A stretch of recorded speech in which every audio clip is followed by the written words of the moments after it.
ফরিদপুরের নগরকান্দায় BNP chairperson ও দেশনেত্রী বেগম খালেদা জিয়ার রোগমুক্তি ও দ্রুত সুস্থতা কামনায় দোয়া ও মোনাজাত অনুষ্ঠিত হয়েছে।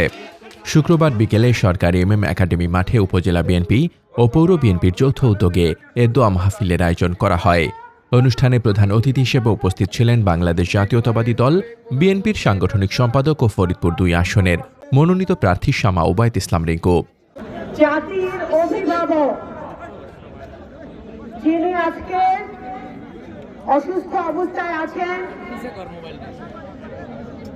সাবেক প্রধানমন্ত্রী বাংলাদেশ জাতীয়তাবাদী দলের চেয়ারপারসন দেশনেত্রী বেগম খালেদা জিয়া আজকে আমাদের নেতার জন্য, আমাদের গণতন্ত্রের মাতার জন্য, আমাদের নগরকান্দার উপজেলার সকল ইউনিয়নের নেতাকর্মীরা, সাধারণ জনগণ, মা বোনেরা, পৌরসভার সাধারণ জনগণ, মা বোনেরা, নেতৃবৃন্দরা সমবেত হয়েছেন আমরা আজকে ওনার জন্য দোয়া করার জন্য।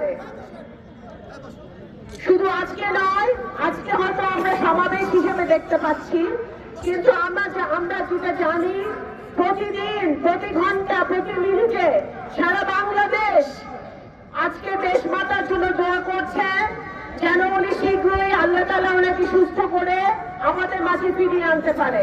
বক্তব্যে তিনি বলেন, আমাদের নেত্রী বেগম খালেদা জিয়া দেশের গণতন্ত্র পুনরুদ্ধার, মানুষের ভোটাধিকার ও মৌলিক অধিকার প্রতিষ্ঠায় আজীবন সংগ্রাম করেছেন। তার সুস্থতা কামনায় আমরা সবাই মহান আল্লাহর কাছে প্রার্থনা করছি।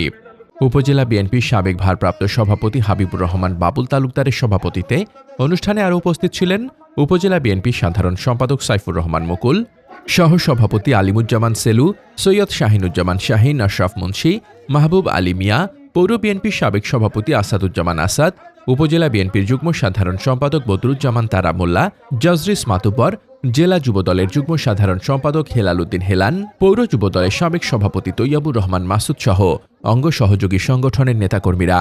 দোয়া মাহফিলকে ঘিরে মাঠ জুড়ে আধ্যাত্মিক ও আবেগঘন পরিবেশ সৃষ্টি হয়।